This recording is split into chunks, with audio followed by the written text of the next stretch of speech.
Hey, what's going on? We back for another episode of Chicago Detox.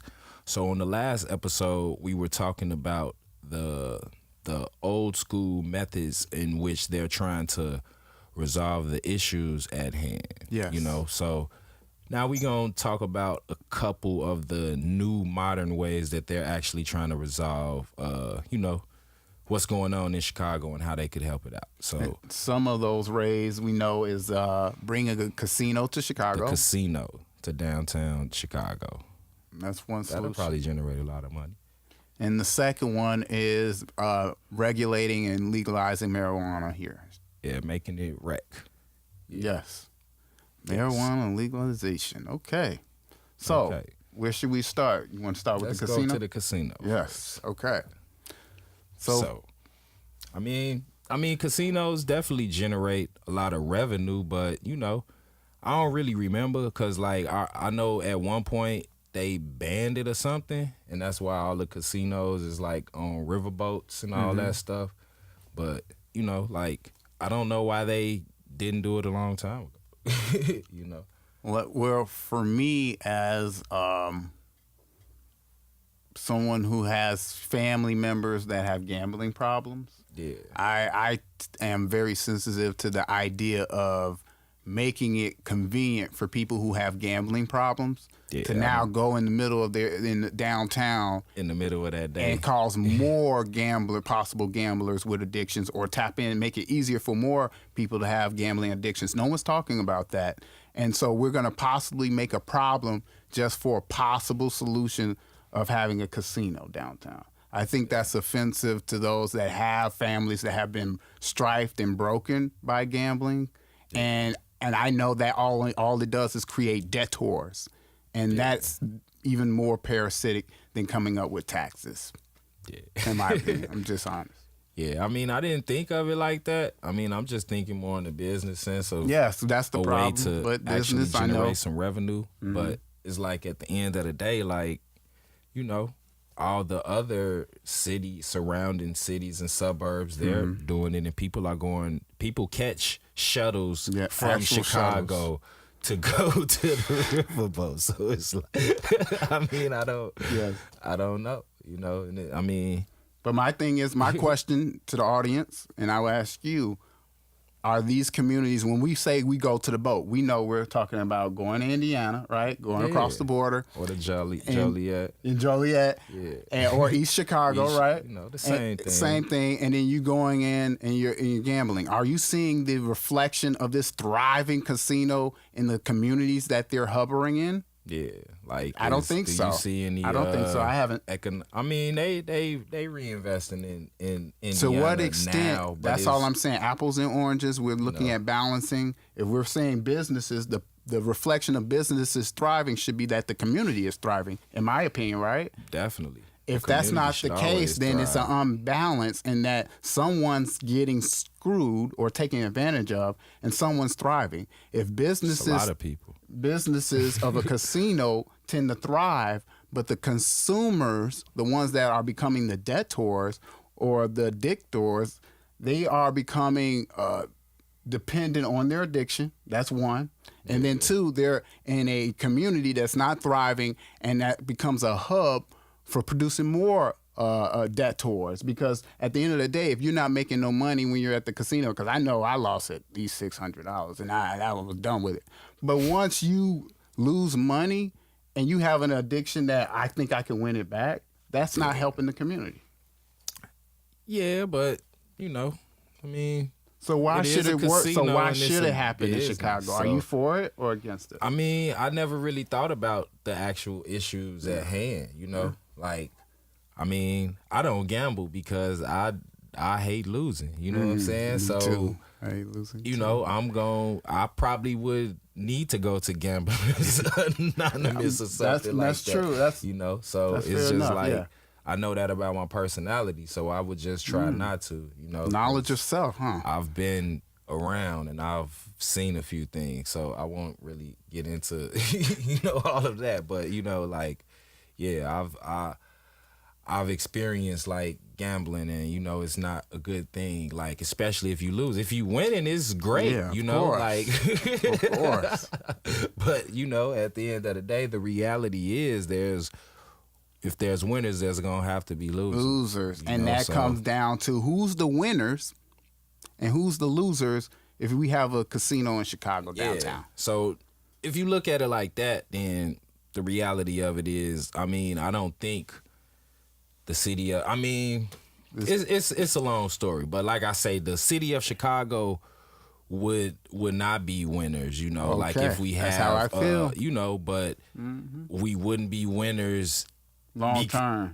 the alternative, because you know it's gonna be drastic. It's gonna be like, you know, like either the casino or life tax. You know, like I'm with you. then I'm what with you you. gonna do? Like Those you know, odds. But let's get to the next subject. Yes. The rec, The the rec. recreational Marijuana. marijuana. You know, How I do we mean, feel about that? I mean, it's cool. They got medicinal out here, but you know, at the end of the day, is the reality of it is what I think. I don't think it's gonna be, you know, it's a multi-billion-dollar industry for one. That's why they're trying to tap into it. I don't Yeah. think it's gonna be something that the urban communities could actually thrive from. You know, Why not? because it's gonna be a lot of herps. I'm tripping. It's gonna be a lot of loops and hurdles that, you know, I feel people will have to jump through to actually, you know, get down with it. Are you know? saying people are going to be specifically marginalized? specifically brown and black Communities? Okay. descent. I get you. know, I feel 'cause like it's like, you know, the regulation. So you're talking about the politics, or what do the you? politics Oh, behind the game. all of the The game game. that's being played. So let's Yeah. get into the game of it. So on theory, if we look at successful states like Colorado and California that are thriving with Definitely. the marijuana industry, you're like, yes, let's go, let's do that. But then on the flip side, merge that with our city and our politics that we use in bargaining people That you know. with regulation and which marginalize people from really getting contracts, right? Because they Definitely. got to be able to pay the registration, pay all these fees, and pay for all of these certificates that they got to have, and make it easier for others that have big bank to get in and thrive and come back in our communities, right? Let's put up a store that we can't afford to put crazy. up on our own. So I get that it wouldn't affect a benefit for the whole totality of the communities that need That the need revenue, it. Unless, you know, some of the tax revenues were, you know, specifically, you know, actually going towards the, you know, the south and west sides, you know, the underprivileged and the underappreciated areas that, you know, desperately need this stuff, you know, because it's like the tax revenue, they really looking for it so they could try to get up out the deficit, you know what I'm saying? Which, come on. And one of those deficits, as we know, is the pension fund, but we'll talk about that in another episode. That's another episode. But we think about the revenue that does happen and how specifically certain communities get marginalized out of getting those benefits. Yeah. Our fear is that if we bring and make marijuana legalized here and regulate it, that the regulations are going to be geared toward excluding those that could be benefiting communities that need the revenue, Yeah. and benefiting only those that have the money already, that are already thriving. Definitely. And to me, that makes it counterproductive, because now you got a heavy top with a weak bottom. And if you understand your physics, if you have all your muscles on the top and you have weak, prawny legs, that's an imbalance. So the same goes with your economics. You got to have a strong base before you even have a top.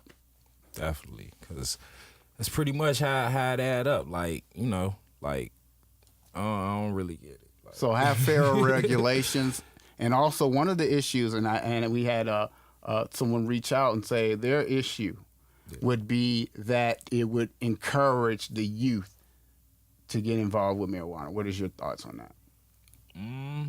I mean, that's a touchy subject, but But cigarettes exist, Yeah, and in the same context to me, They yes. promote cigarettes to the youth, and I mean, they use it, and we're talking about it recreationally. Are they Yes. talking about promoting it to them, medicinally or what? Just the openness of it, like cigarettes, I mean, the availability of it. the kids know what weed is, Exactly. or marijuana, Yeah, I whatever you agree. want to call it. They know what it is. I say just So- regulate it just like you would do cigarettes. The legal age should be, I would see, 21. Yeah, And then just like cigarettes, you got to have a, ID. That's it, in my opinion. yeah, and I mean, the taxing, that's really just to generate some revenue, but I mean that's a whole nother story because, like I say, it's so many people that are, that are like incarcerated right now, like just for, marijuana. So at the end of the day, but yeah, like the marijuana is like like it's gonna generate the revenue regardless, but it's really more so like what is it gonna benefit the community? Like what is the community gonna benefit from Yes. this? Is it gonna be little kids at high schools, smoking weed and eating edibles because it's gonna be easily accessible? Like of course they gonna regulate. They should regulate it. Yes, of course. But I mean. I won't even get into that, but like it is what it is, So, I mean, I'm for it, but I really would be for it more so strategically to actually have more people, that look like me benefit from it. Not saying that we just want to smoke it, like we actually want to, make businesses Yes. and actually benefit and gain from it, because. That's a thriving business, and why can't we get a piece, And our last question would be, are these two solutions or possible solutions long term? Do you think they're long term? I mean, the reality of it is to them, it potentially would be long term, thinking in the sense of their run at whatever position that whoever's pushing this, but I don't really think it's like a super long term fix. Like I think the weed, that's cool, but most people in California and like I'm not sure about it in Colorado, but I know a lot of like politicians and people that like own dispensaries and all that. They weren't for the the weed taxation and all that stuff, But at the end of the day, like, it is what it is. Well, they trying to see, but they really need to figure something out that's like a super revenue generator. Like I can't really disclose that right now, and I'm not being commissioned, but I could definitely come up with some ways that they could generate like revenue, outside of just like I say, just think. They got to think outside of the box, And that would be our next episode, thinking outside the box, solutions. So we're going to bring solutions. So we talked about some of the problems. We brought some of their solutions, outdated, and now these new They're solutions. modern day solutions. And now we're going to bring our modern day solutions to the table. All right? Yes. So stay tuned for the next episode. Chicago Detox. Yes. Peace.